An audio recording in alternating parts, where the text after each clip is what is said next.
Hey, welcome back. I'm Ibnul J. Farabi, and this is the Unexplained Archive. You know, sometimes the most profound mysteries don't happen in ancient ruins or deep space. They happen in the most mundane places imaginable, like an airport. The fluorescent lights, the endless queues, the smell of stale coffee and industrial cleaner. It's a place of transit, of in-between. A non-place. And in July of 1954, at Tokyo's Haneda Airport, in that very specific kind of bureaucratic purgatory, a man stepped up to a passport control desk and presented a document that would unravel reality itself. The story goes like this. A Caucasian man, well-dressed, looking every bit the legitimate businessman, presented his passport. The official examined it, found everything in order except for one thing. The passport claimed he was from a country called Taured. Now, the official, being thorough, pulled out a map and asked the man to point out his homeland. The man pointed confidently to a small area between France and Spain, the Principality of Andorra. He was baffled by the official's confusion. He insisted Taured had existed for 1,000 years. He had currency from major banks, a driver's license, even checkbooks, all bearing the name of this unknown nation. He claimed he was on a regular business trip, visiting a company he'd done business with for years. When officials called that company, they confirmed they knew him, but they had no record of any country called Taured. So, what do you do with a man who doesn't exist from a country that doesn't exist? The authorities, understandably flummoxed, decided to detain him overnight in a nearby hotel while they figured it out. They placed guards outside his room, and in the morning, he was gone. Vanished. The room was locked from the inside, the windows were sealed, and his belongings, his passport, his money, all that impossible evidence, were gone with him. The man from Taured was never seen again. Now, let's just sit with that for a second.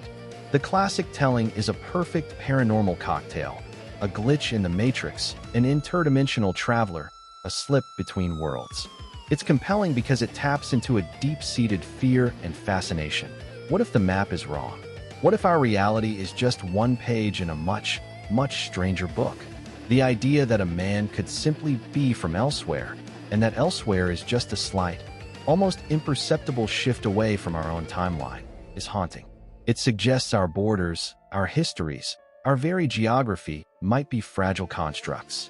But as an engineer and a storyteller, I have to pull at the threads. And when you start investigating the man from Taured, the first thing you discover is that the primary source material is thin. There are no official police reports, no newspaper articles from 1954 that document this incredible event.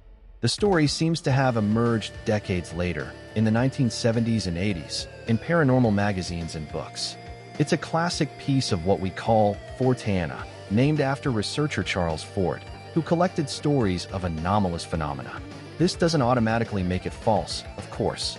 Many true mysteries are poorly documented, but it does mean we're building our castle on sand. So let's consider the alternatives, the human explanations. Could it have been an elaborate hoax? Perhaps a skilled forger with a taste for the surreal, testing the limits of post-war border security. Or a psychological episode, a man suffering from a profound delusion, a confabulation so complete he had manufactured an entire identity for himself. The mind is capable of incredible feats of self-deception. Or, perhaps the most likely, a simple case of a misunderstood or misheard origin. A traveler from a place with an unfamiliar name, a tired official, a linguistic stumble that snowballed into legend. Andorra, mumbled through jet lag, could sound like many things. The guards outside the hotel room? Maybe he just slipped them a bribe. The vanished paperwork? Shoved into a filing cabinet marked unresolved and forgotten. Yet, I find myself circling back to the power of the story itself. Because sometimes, the truth of a story isn't in its factual accuracy, but in what it reveals about us.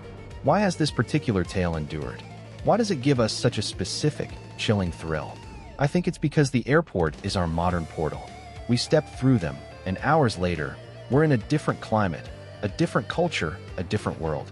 We've normalized magic. The man from Taured takes that feeling to its logical, terrifying extreme. What if someone stepped through the wrong door? What if the itinerary isn't Tokyo to Paris, but dimension A to dimension B? The story formalizes that eerie, liminal feeling we all get in transit hubs. the sense of being nowhere, of being between selves.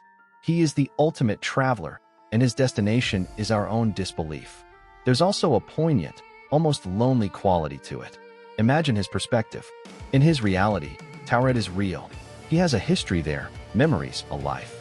He arrives in what he thinks is Tokyo, and suddenly everyone is telling him his home is a fiction. The solid ground of his existence falls away. He's not an interloper, he's a castaway. That's not just a sci-fi trope. That's a profound human fear of not being believed, of being told your truth is invalid, of becoming a ghost in someone else's machine. Sitting here in New York, a city built by people who left one world to build another, I can't help but feel a strange empathy for him. We all carry internal countries within us, places of memory and identity that don't show up on any map. In a way, aren't we all from a place called Taured? A place that exists perfectly, tangibly, for us, but that others might struggle to fully see or understand. Our pasts, our roots, the versions of ourselves we leave behind in transit, they're real, even if their passports have expired. So what are we left with? A vanishing, a mystery with no paper trail, a story that lives in the space between fact and metaphor. The man from Taured is less a historical event and more a modern myth. And myths are important. They are the stories we use to explain the unexplainable edges of our experience.